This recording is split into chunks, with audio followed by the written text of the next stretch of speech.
Hi everyone, I hope you're working really hard at home. I'm going to share my favourite story with you today.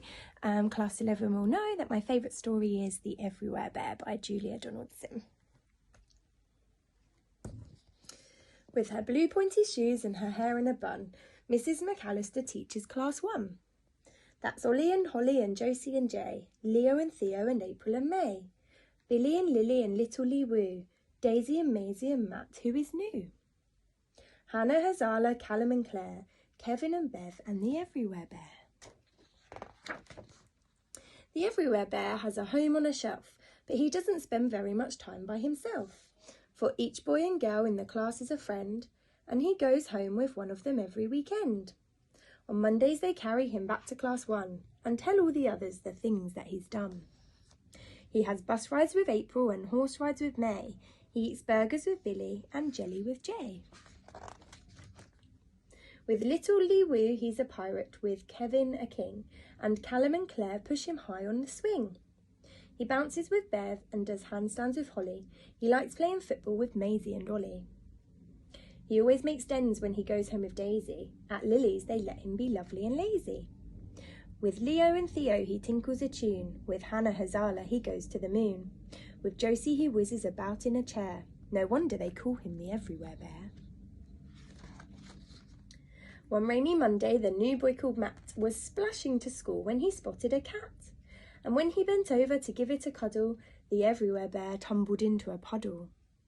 Just round the corner, a driver called Pete sat in a van painting stripes on the street. Matt got to school and sat down on his chair. He opened his bag, and the bear wasn't there. Nobody knew that the poor little fellow, just like the street, had been painted bright yellow. Nobody saw when a river of rain washed him and whooshed him headfirst down a drain. And no one was there when the bear with the stripe, dirty and dizzy, splashed out of the pipe. The water was wild and the weather was wet when Jim, Jeff and Jonathan hauled in their net. Waves rocked the boat and a storm filled the air. None of them noticed the Everywhere Bear. Back in the harbour, Mohammed Hussein lifted the fish off the boat with his crane. "Give me 2 boxes," said old Mrs Bishop, and she cheerfully wheeled them away to her fish shop.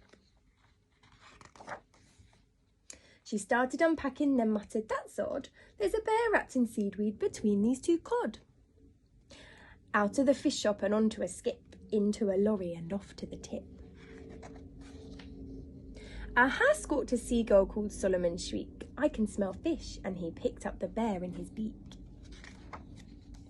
They flew over treetops and down over the town, and the bear saw his school where he dared to look down. Then Solomon perched on the roof of a shop. "This isn't a fish," and he let the bear drop. Then a very kind lady called Bethany Burke picked the bear up on her way into work. Each Friday morning, class 1 pays a visit to one of their favourite places. Where is it? The library. Jay finds a book about stars. Josie finds one about buses and cars. Billy likes aliens and Lily likes lizards. Hannah Hazala is keener on wizards. Finally, everyone's chosen a book. They queue at the counter, then Matt cries out, "Look!" April and May and the others say, "Where?" "Behind you, he's there. It's the Everywhere Bear." Then they carry him happily home to class 1, saying, "Where have you been, Bear, and what have you done?" The bear never talks, but he smiles to himself and thinks as he settles back down on his shelf. "I've been in a puddle, I've been down a drain. I've been in a boat and I've been in a crane. I've been in a shop and I've been on a skip. I've been on a lorry and I've been on a tip. I've been in a beak and I've been in the air. No wonder they call me the Everywhere Bear." And that's the end of my favourite story. So I hope you enjoyed, and I will see you very soon.